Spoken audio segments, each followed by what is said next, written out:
यदि राजनीतिक प्रतिशोधपूर्ण छैन भने भनिदिनु पर्यो कहाँनिर चाहिँ प्रमाण छ भनेर सोध्नु पर्यो। हामीले प्रमाण खोज्दै आइसकेको छ।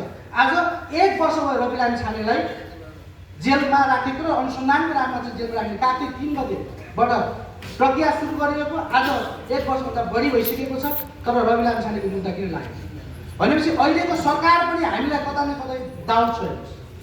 यदि यो सरकार साँच्चीकै जनताको सरकार हो भने, यो सरकार साँच्चीकै जेलदीहरूको सरकार हो भने जेलदीहरूको माग र जनताको माग किन पुरा हुँदैन? जनता के चाहन्छ? आज रवि लामी छानेको त्यहाँबाट चाहिँ मुक्ति चाहन्छ। जुन खालको उसलाई लगाएको आरोपहरू छ त्यो आरोपबाट मुक्ति चाहन्छ जनता। फेरि पनि राष्ट्रिय स्वतन्त्र पार्टीको नेतृत्व चाहन्छ जनताले। भनेपछि यावत सरकारका गठन प्रक्रिया र सरकारलाई पनि हामी विशेष अनुरोध गर्न चाहन्छौँ, सरकारले यो विषयमा गम्भीर ध्यान आकर्षण हुनुपर्छ।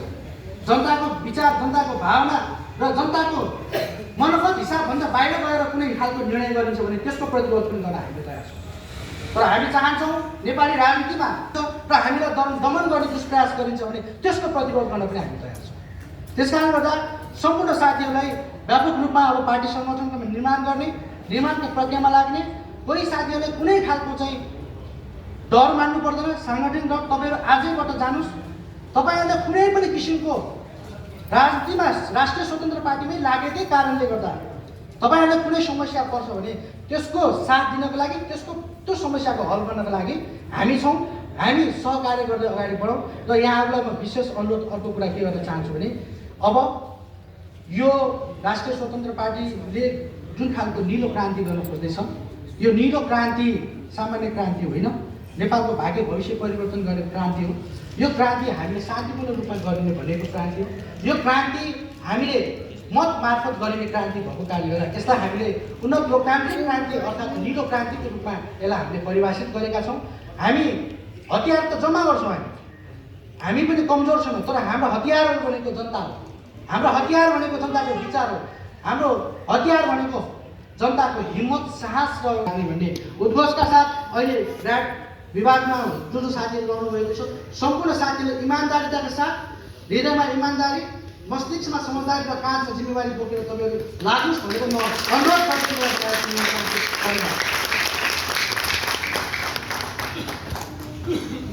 भक्तपुर जिल्लालाई अन्तिमय बनाउन सुरुवाती दिनहरूमा किन लाग्नुभएका हाम्रा युवा नेता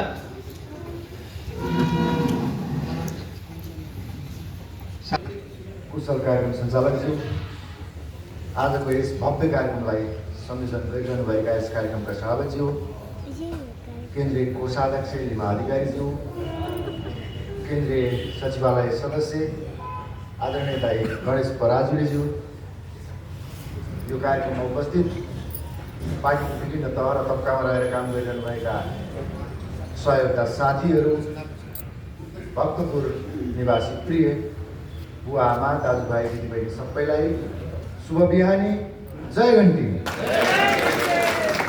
आजको यस कार्यक्रम मार्फत जेनजी आन्दोलनमा शहीद हुने ती युवा शहीदहरूप्रति भावपूर्ण श्रद्धाञ्जली अर्पण गर्न चाहन्छु।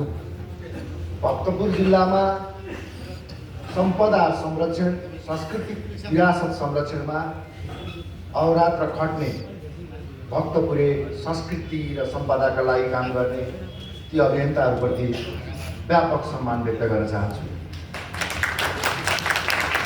प्रिय साथीहरू, भक्तपुर जेनजी आन्दोलन पश्चात शान्त भक्तपुर, सुन्दर भक्तपुर, सांस्कृतिक विरासतको भक्तपुर जेनजी आन्दोलन पश्चात 35 वर्षसम्म यो देशलाई असहिष्णुता, अराजकता मचाउनेहरू आएर खलबल्याउन थालेका छन्। भक्तपुरले तिनीहरूलाई खबरदारी सक्दै गरोस्। जिल्ला ऱ्याट बन्दैछ, युवा साथीहरू भक्तपुरमा जाग्दैछन्। युवा साथीहरू भक्तपुरमा पाखुरा सुर्किन्छन्, तिनीहरू पाखुरा सुर्कै छन्। जिल्ला ऱ्याट बन्दैछ, युवा साथीहरू तिनीहरूसँग पाखुरा नसुर्किनुहोस्। तिनका पाखुरा कतिको सारो र गिलो छ चाहिँ छाम्दिनुहोस्।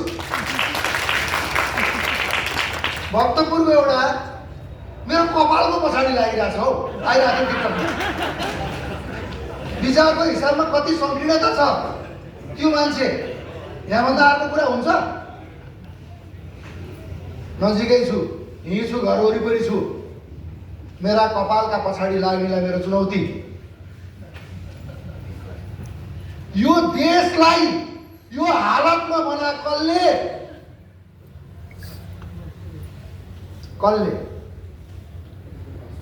यो देशमा 23 र 24 गतेको त्यो आन्दोलन गर्न युवा बाध्य बना कसले?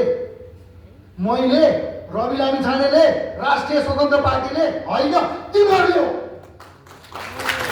अनि पाखुरा सुर्किया छ, ठुला कुरा गरेका छ, समाजमा उद्दण्डता देखाएको छ, अराजकता मच्चाएको छ। राष्ट्रिय स्वतन्त्र पार्टीले स्वीकार्दैन। भक्तपुरले अघिल्लो चुनावमा 23,500 बिउ मत भनेको अलिअलि होइन, 23,500 मतले तिमीहरूलाई खारेजी गरिसकेका थियो। आउने चुनावमा देखाउँछौ। देशभरका युवाहरूलाई भड्काएको छ, उचालेको छ। मान्दैन, शान्त भक्तपुरले मान्दैन।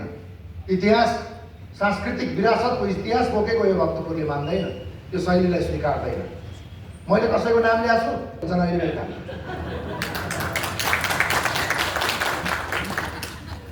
यो देशको असहिष्णुताको, अराजकताको, युवा भड्काउको आदि पुरुषको, आदि कवि भने जस्तै आदि पुरुष चाहिँ तिनै हो क्या? अब तिनै भन्ने बित्तिकै ट्याक्कै बुझ्छ। को हो यो देशमा? उमेर एउटा सम्मान गर्ने उमेर त्यो उमेरमा छ। युवा भड्काएको छ, तुजुक देखाएको छ।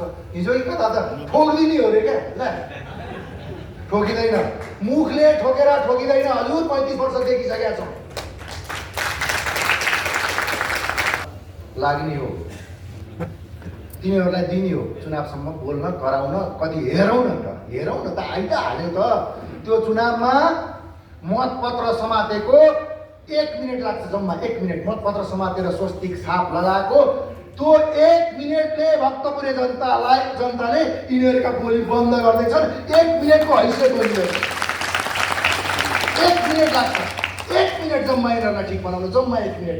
चट्ट मतपत्र समात्यो, स्वस्तिक छाप लगायो, बस हालिदियो, जम्मा 1 मिनट लाग्छ। त्यो 1 मिनटले यिनीहरूलाई देखाइदिने हो आउने चुनावमा। चुनाव भाड्नका लागि उद्धतहरू यिनीहरूले जानेकै यही त हो।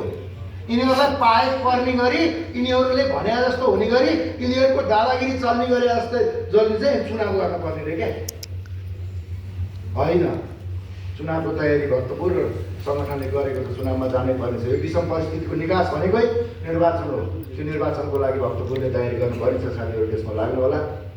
भक्तपुरबाट मित्र सन्तोषजीकै पहिलाको गृह जिल्ला, उहाँको गृह जिल्ला हुँदा उहाँको बहिर्गमनको बारेमा केही धारणा राख्नुपर्छ जस्तो लाग्छ। यो कस्तो हुँदो रहेछ भने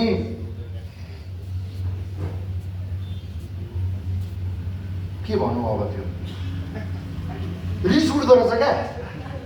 होइन, उहाँलाई चाहिँ रिस उठेको क्या? हामीले